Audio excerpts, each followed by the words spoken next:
guys, and welcome back to my channel. Today I will be doing a quick overview on what each of the planets significate, okay? Because I realize I haven't done this and I lost a subscriber and I need to get with it.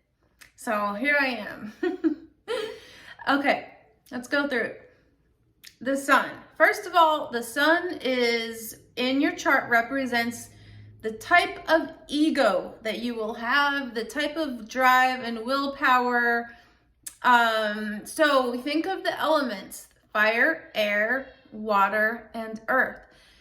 If you're an earth element sun, you're going to, your ego feeds off of feeling grounded and stable, practical. Earth, think of earth energy, you can walk on it. It's very stabilizing. Think of fire. Fire people are exuberant with ideas and charisma. A fire sun person, their ego thrives from that type of thing. Air is cool and detached and more social. So think Aquarius, Gemini, and Libra. That's what they need. Okay, so your sun sign is kind of your overall essence. A lot of your energy comes through with your sun. Moon. What is your moon? Your moon is your emotions and your mind. And Vedic astrology will always teach you that. It's your mind, it's your subconscious mind, the one that you can't control. Whereas Mercury is your kind of your thinking and communication.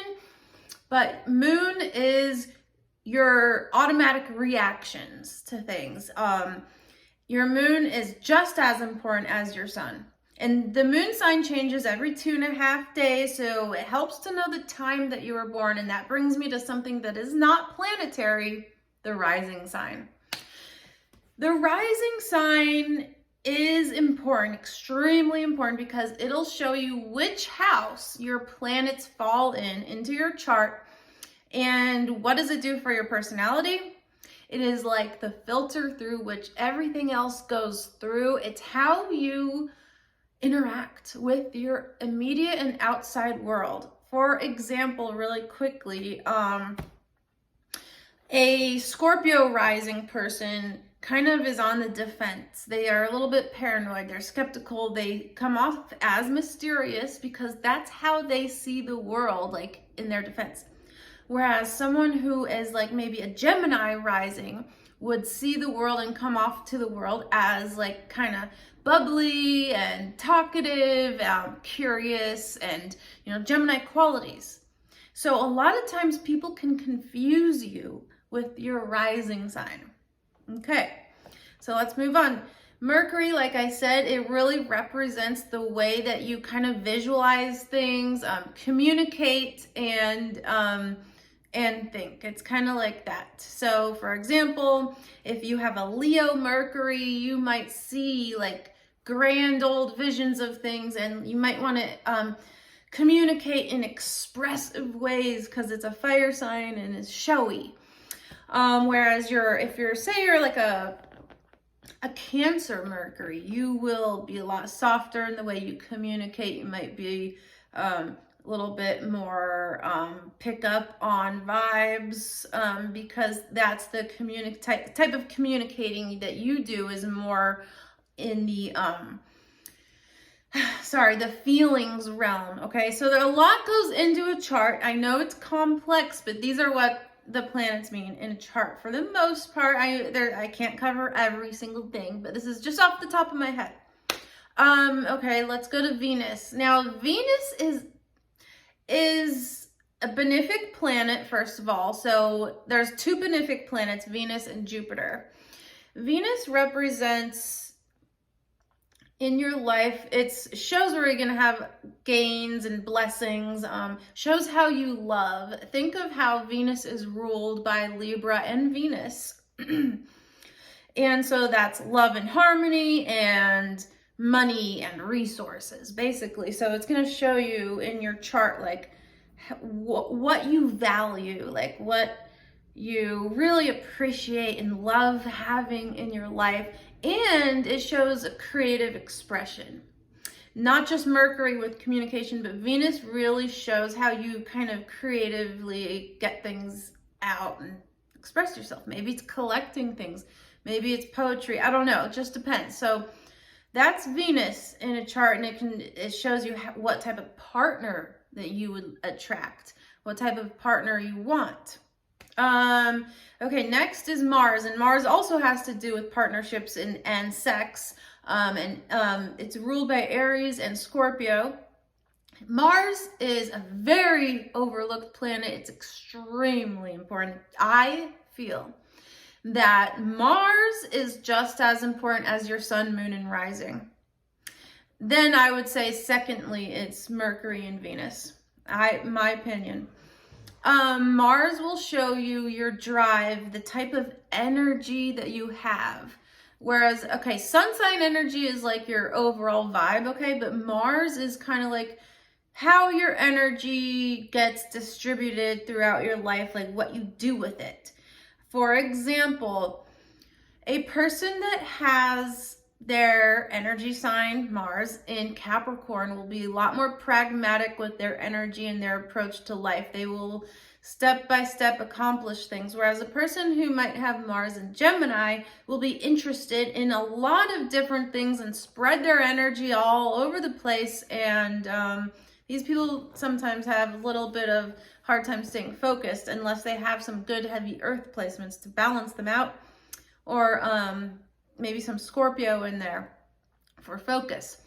You can go on and mix and mash and talk about it. Okay, so Mars is, like I said, it's also the type of partner that you want too. So look at Venus and Mars, and those will give you, like, that's your excitement. That's what you need for your excitement in life, kind of, okay? Okay, now those are the personal planets. Personal, meaning they move faster and they're closer to the sun. And so then you have the outer planets, which are more generational, and they're very important to look at your aspects. And if you don't know the time you're born, you can look at this, but not the moon, because the moon travels too fast. But you can still look at your aspects. For example, if Mars has a ton of aspects in your chart, you're gonna be very have a lot of ambition, have a lot of drive. You might have a lot of anger issues. Okay, so I could go on and on about that. But so the next planet is Jupiter. And Jupiter takes about a year to travel through each sign. So for example, if you're born in one particular year, a bunch of people will have Jupiter in the same sign. But again, it's about aspects and where it falls into which house. Jupiter, again, it's another benefic planet, and it brings major blessings where it falls. It means that wherever that is in your chart, you don't have to try it as hard. It's kind of like, oh yeah, I like this part of life, I get it. Like, for example, if you have Jupiter in the 11th house, the 11th house rules friendships, organizations. You probably network very easily. You probably make friends very easily, where maybe if it's in the 2nd house, you make money very easily. But actually 11th house is the house of hopes and dreams and wishes. And that actually can make you a lot of money having Jupiter there. I've heard some interesting stories of accounts by astrologers. But there's so much more, obviously. These are two little examples. If you have Jupiter in the 12th house, you might be even psychic. You might have such a rich spiritual life, because 12th house is like spirituality and like gifts from God, and that's how it's seen, kind of. Okay, and there's so much more to Jupiter. It's the sign ruled by Sagittarius, and it has to do with higher thinking, and you're bent on philosophy, kind of. And okay, so let's keep going. Then we have Saturn. It's not a benefic planet. It's called a okay, so Mars and Saturn are are called the maleficent planets, and they mean that they bring trouble in your life. But also good, okay? It's just okay, and then Uranus and Neptune kind of bring in trouble, but good too. So why? Okay, Mars, planet of aggression and assertion. Can that stir things up? Yes. Can it give you benefit from that?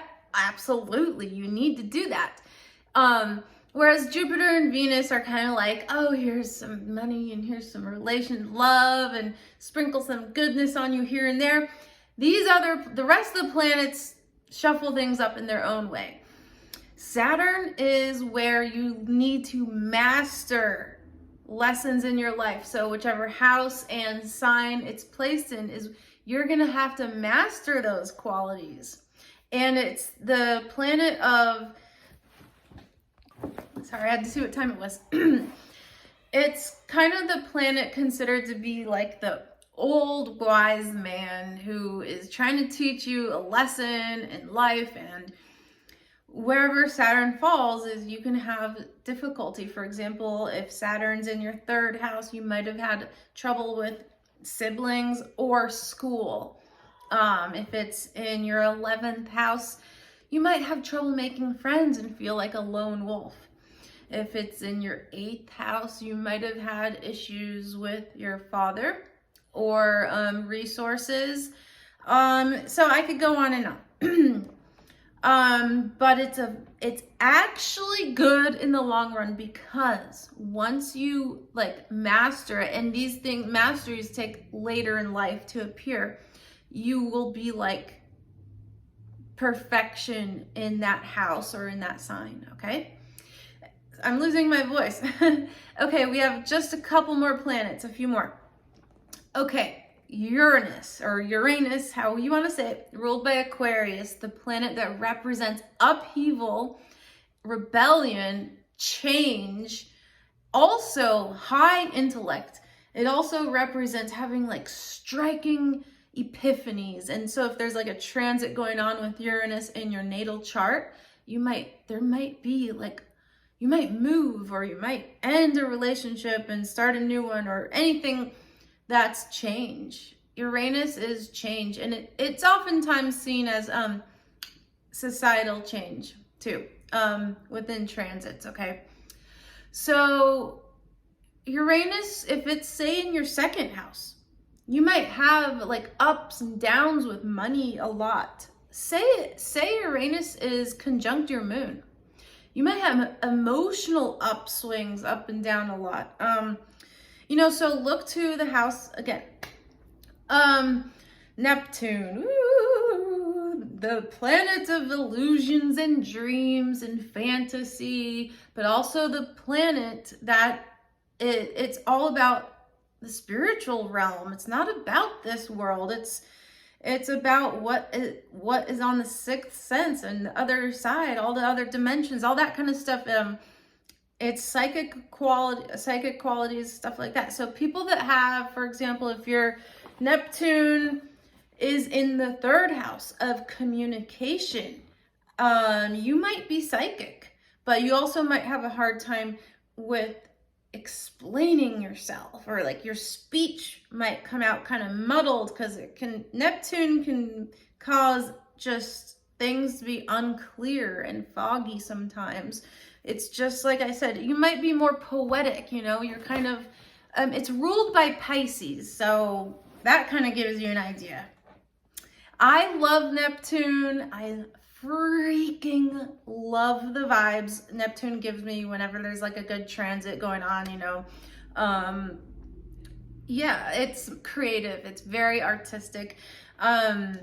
My 2nd most aspected planet in my chart is Neptune, and I just relate to it a lot. But it's definitely, I do sometimes feel like I have a hard time being in the practical world, and I'd rather be off in my dream world, and that can be very hard. Anyway, let's keep going. Pluto, and this is the last one. Pluto is ruled by Scorpio. It's the planet of renewal, transformation, the truth. Wherever Pluto is in your chart, you have this sense of redoing yourself in that area of life. For example, if you have your Pluto in the first house of self-appearance, and your first house is just like who you are, just like, you know how it's your rising sign, so how you come across people, just like even your physical body. I have heard that Pluto in the first house, people can seem kind of intimidating, but they can be very regenerative. They can look young for years. And, but anyway, so if Pluto's in, say it's in your 9th house, you might have a fascination with, philosophies and religion and politics, where you want to uncover the truths of those things. So it just depends. And again, the aspects to planets in your chart are so imperative that you look at these, because amazing. So Pluto really has a lot to do with, it can be kind of heavy like Scorpio. It's ruled by Scorpio. But it's transformative, and not in a Uranus type of way, but just, it's almost like the phoenix, where you shed everything you know and you are new again. Like, that's kind of what the energy of that planet is supposed to be all about. Okay. And so this is my personal idea of the planets. I wanted to make this video because I've been wanting to for a long time. And let me know if you guys have any questions. I would love to do some video answers. Okay, bye. Have a good day.